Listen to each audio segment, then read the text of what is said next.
10 June সিঙ্গাপুরের বিপক্ষে যে ম্যাচটা সেটাই হচ্ছে বাংলাদেশের আসল ম্যাচ এবং সেই ম্যাচের প্রস্তুতিটা পুরোদমে চলছে ঢাকা স্টেডিয়ামে। হামজা চৌধুরীরা এরই মাঝে ভুটানের বিপক্ষে 4 জুন যে ম্যাচটা জিতেছেন সেখানে সবচেয়ে সুখের খবর হচ্ছে হামজা চৌধুরী তার অভিষেক ম্যাচে দেশের মাটিতে গোল পেয়েছেন।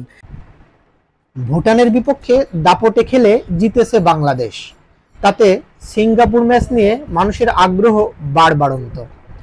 ফুটবল নিয়ে মানুষের উন্মাদনা তুঙ্গে। হামজা চৌধুরীর গোল পাওয়ার ফলে বাংলাদেশের ফুটবলের ক্রেজ যেন আকাশ ছুঁয়েছে। এমনিতেই ফুটবলের জাগরণটা শুরু হয়েছিল হামজা আসার পর থেকে এবং সেটা যেন একেবারে তুঙ্গে উঠে গেছে। গত 4 জুন ভুটানের বিপক্ষে ম্যাচে হামজা চৌধুরী জামাল ভুঁইয়ার সেট পিস কর্নার থেকে যে অসাধারণ হেডে একটা গোল করেছিলেন সেটা দর্শকরা দেখেছে এবং সিঙ্গাপুরের বিপক্ষেও হামজার কাছ থেকে এরকম একটা গোল আশা করে। জাতীয় দলের হয়ে এত চমৎকার একটা গোলের পর হামজা চৌধুরী বেশ ফুরফুরে মেজাজে আছে। আজকে অনুশীলনেও দেখা যাচ্ছে তিনি বেশি ফুরফুরে মেজাজে সতীর্থদের সঙ্গে অনুশীলন করছে। বাংলাদেশ দল এখন শুধু একটাই অপেক্ষায় সিঙ্গাপুরের বিপক্ষে জয় পেতে। এই মুহূর্তে টপার টেবিলে আছে বাংলাদেশ, প্রত্যেকটা দলই গ্রুপের 1 পয়েন্ট নিয়ে আছে। যেহেতু ঘরের মাঠে খেলা এবং বাংলাদেশ চাইবে যেন ঘরের মাঠে বাংলাদেশ জয় ছিনিয়ে নিতে পারে এবং পুরো 3 পয়েন্ট নিতে পারে, তাহলে বাংলাদেশের জন্য বিশেষ করে এই গ্রুপে এশিয়ান কাপ বাছাইয়ের পরবর্তী রাউন্ডে যাওয়ার জন্য খুবই সহজ হবে।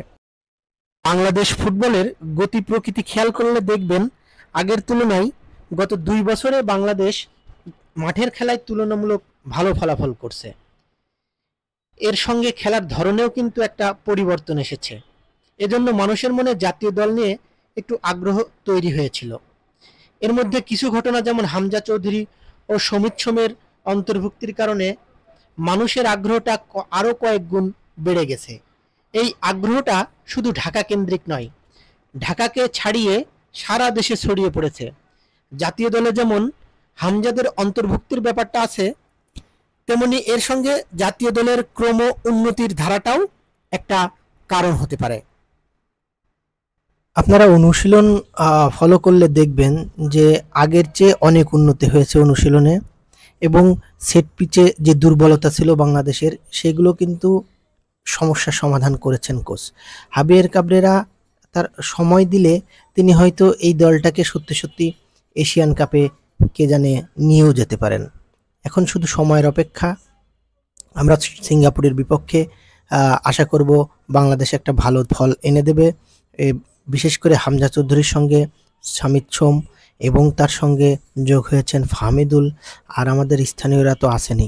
যে কথাগুলো আসলে বারবার করে অনেক দিন ধরেই বলা হচ্ছিল, অনুশীলনেও কিন্তু বারবার করে তাদের একটা বন্ডিং গড়ে উঠেছে।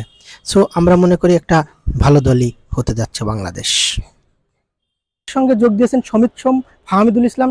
সেদিন ফাহমিদুল ইসলাম ভুটানের বিপক্ষে ম্যাচে খেলেছিলেন, কোচ তাকে খেলিয়েছেন এবং সমিতকে হামজা চৌধুরী, সমিত সোম, ফাহমিদুল এদের সঙ্গে জামাল ভুঁইয়া এবং স্থানীয় রাকিব হোসেন, সোহেল রানারা মিলে এবার সিঙ্গাপুরের বিপক্ষে জয় নিয়ে মাঠ ছাড়তে চাই।